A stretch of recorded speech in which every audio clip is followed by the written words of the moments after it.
Hi, my name is Anna and this is Akashic Awakening, and today I'm starting a new series where I'm demystifying spiritual concepts. Because so much in the spiritual community, so many topics can really feel shrouded in mystery or unattainable, or we don't know how to reach the level of awareness that we are working to attain. And I feel like one reason for that is so much is so mysterious. Or things can be overcomplicated in the process of explanation that they just feel like something that we're never going to understand. And so, my hope for this series is to explain these things in a simple enough way for as many people as possible to understand, so that these knowledge and these divine rights and these divine gifts can be accessed by as many people as possible, so we can find greater emotional freedom, greater happiness, greater bliss in life, treat ourselves better, treat others better, etc. If we are constantly in a state of seeking external wisdom or external validation, we will spend too much of our time doing just that rather than doing what makes us happy, doing what makes the people closest to us happy, doing what we are here to do and want to do. So, my goal is to eliminate as much of the extra bullshit as possible.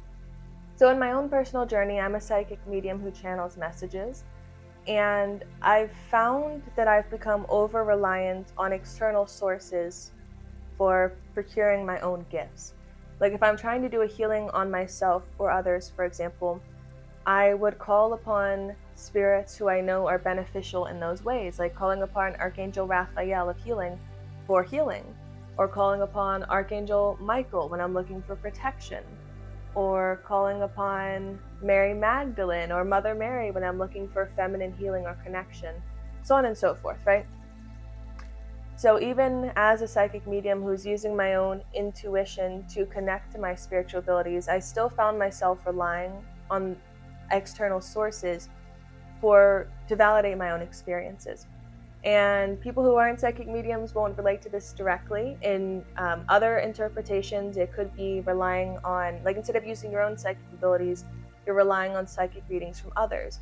Or rather than healing yourself, you're relying on the healings from others. Or rather than receiving your own answers or intuition, you're relying on information from others, like from books and podcasts and so on and so forth, and videos like this one. No judge, no shame, we're all doing it. No shamement. No judge, no shamement. We're all doing it. And I think it's still extremely important to receive information from external sources. But sometimes it can feel like we're on a hamster wheel and we're just walking in circles because we're trying to receive answers or validations on an experience that only we can relate to in this moment. And yes, there's billions of people, and there have been every experience that could ever be experienced has been experienced, right? And so it's natural to want to look externally for that answer. But sometimes we're the only one in our circle who's going through a certain experience, and we're the only ones who can procure those answers for ourselves, or procure those results for ourselves, like if we're looking for healing or manifestation or so on and so forth.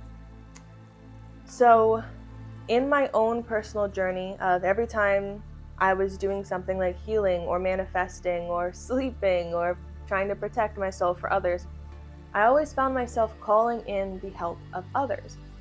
And while I feel extremely grateful to have that support in my spiritual team to be able to do that, and it felt empowering to have beings there for me who could support me in those things, at the same time, it was disempowering because I was constantly relying on others outside of myself to do what I know that I could do myself or that I have my own access to. Like, we don't need to go through a psychic, we have our own psychic abilities. We don't need to go to a healer, we have our own healing abilities. We don't need to look externally for answers, we only need to look internally. And I don't want this video to come off as like an extreme video because I still get psychic readings from others. I still do psychic readings for myself with tarot cards. I still read spiritual books and listen to podcasts and obtain spiritual knowledge through external sources. The only purpose of this video is so that you don't feel reliant on it, that you can use that information for your benefit, but that you are not dependent on it, that you are also empowered and well knowledge enough to do it for yourself, which I feel is just very important. For if we are going to feel empowered and sovereign and powerful, then we need to know how to do it for ourselves as well as receive help from others. Because if you imagine a healer who can simply channel the healing abilities of, other healing beings like Archangel Raphael, that's a certain level of healing. But if they can also believe in their own divinity to channel their own healing powers on top of bringing in the healing abilities of other beings, that just amplifies their abilities that much more. So it's the same thing. Receive the knowledge yourself, and then when you receive it from external sources, you receive the validation you're looking for because you've already validated and received that information for yourself. So you can feel a lot more confident in the decisions you're making, a lot more confident in the paths that you're taking, because not only have you validated it, but now the world around you is validated as well. It's a more solid and concise answer and sense of self, if that makes sense. So I'm not the end-all, be-all source of information, obviously, but I just wanted to share the information that I am receiving as I'm going on this journey in the hopes that it'll help you in yours and your journey as well. So the first topic I wanted to get into was healing. And this is going to be hopefully not too convoluted, right? I want to make it as simple as possible, but there are just some basic concepts to be understood, to be on the same page, so I'll do the best I can. But to get both of us on the same page of what my beliefs are, I believe in a God, not a Christian God, not a white man with a white beard sitting in the clouds. I believe God is a concept beyond what most of us, if not all of us, can understand at this time. There's really no way for us to know what's beyond this universe, if you know what I'm saying. And my beliefs do really align with the Kabbalion, which was a book written probably 100 years ago now, early 1900s. And it talks about how the universe exists within the mind of God. All of infinity exists within the mind of God. So I just wanted to explain that tidbit first, as far as my beliefs go, that we are... I also wanted to explain how reality can be a projection and a physical thing at the same time. Oh, it'll be a quick tangent, I promise. But when you're in how I had to explain to me, when you're in a dream and you're in a room, right? You're wherever setting you're in a room, you're in a building. The things around you are solid, are they not? Like your feet are on the ground and your feet are not falling through the ground. You're not slipping through everything because it's not real. Even in a dream, your feet are firmly on the ground. You often can't go through the walls unless, you're practicing extreme lucid dreaming techniques and whatnot. But most of the time, your surroundings, even though imaginary and conceived within your own mind, are solid and tangible and physical enough to interact with. And so that is my best way of explaining how the world, while existing within God's mind, can also be physical and tangible to us. Because it's real within our minds, essentially. It's real within God's mind. We'll go into that another day, but I really want to stay on topic. I'm not going too many tangents. So with that in mind, how we are within God's mind, us in our entirety, this entire universe, every single atom exists within the mind of God. And thus every single atom in this universe is an atom of God. And the cosmic joke is honestly forgetting that. Forgetting that we are of God. That every single atom is connected to God's source. And healing comes from that. Because when you get into healing abilities, like bringing light into the body, like if you've ever done a meditation where you're inhaling light, white light, and you're exhaling gray energy, or you're getting a Reiki healing done, and so on and so forth. How I picture healing has often been white light flowing into the body, which is obviously just my own mental image. It's not the end-all be-all of things. But however you imagine spiritual energy, and if you've ever tried doing a healing yourself, it's hard to imagine where that healing energy is coming from. Like if I'm just calling in this healing energy to heal myself or to heal others, I often get caught up in that imagery, like whatever imagery it may be. If you've done this yourself, then you can probably relate to what I'm saying. You might not understand where it's coming from. Is it an unlimited resource? Like, is there just like a pool of spiritual healing somewhere in the universe that I'm just, drawing a tap to and funneling it this way, And that's not the case. There's no, there's no one pool of spiritual energy somewhere in the universe that we're pulling from. And what helped me with relying on my own abilities for healing is because previously I felt like I had to call on this particular energy, this healing energy. I had to call it in, or I had to call in a being who knew how to use this spiritual energy in ways beyond I didn't. So it was easier for them. And so I asked for a further initiation in it.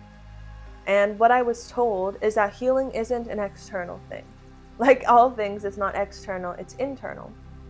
So healing is every single cell, is every single cell in your body remembering its God self, essentially. Because if you really tune into the energy of remembering, I am divine, I am a part of God itself, there's no need to suffer, there's no need for pain, there's no need for dissonance. And so you can naturally fall back into alignment with what your beliefs of God are. And so obviously that's a part of the journey in itself. I was very distant from the idea of God for the longest time in my spiritual journey, just because distancing myself as far away from Christianity as I could. And now I'm healed enough that I work with Jesus and Mother Mary and Mary Magdalene, because they were ascended masters. They weren't Christians, they were ascended masters, preaching the same wisdom that we are now in this new age, old age system, or religion, spirituality, whatever you want to call it. So, off topic yet again.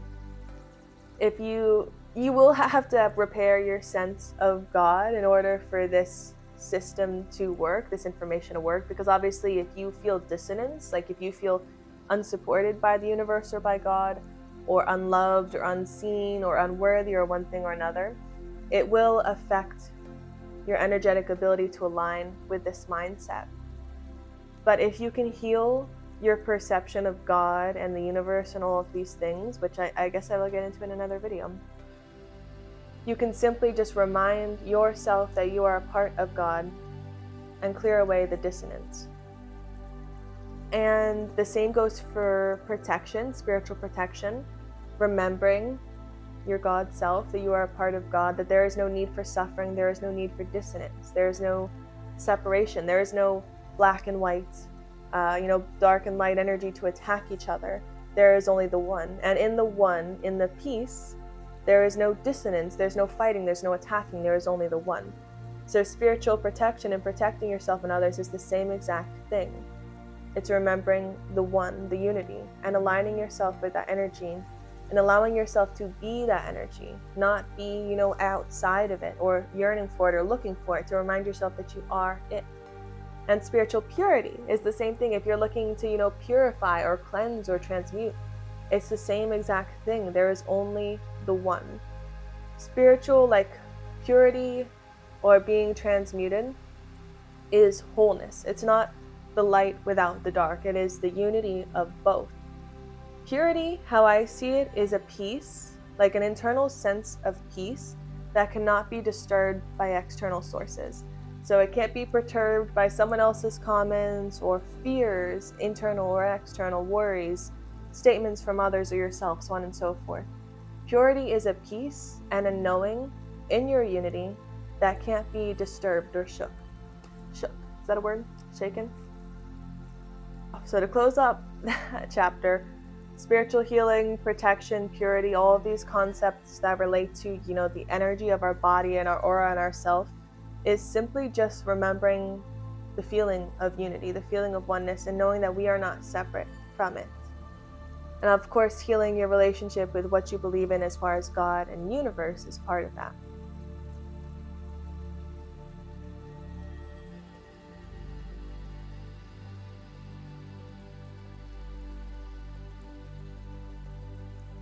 But that's not it. That's not it. Help me. I'm doing phenomenally. I'm a natural at this. This is what I'm going to do. Leave me alone.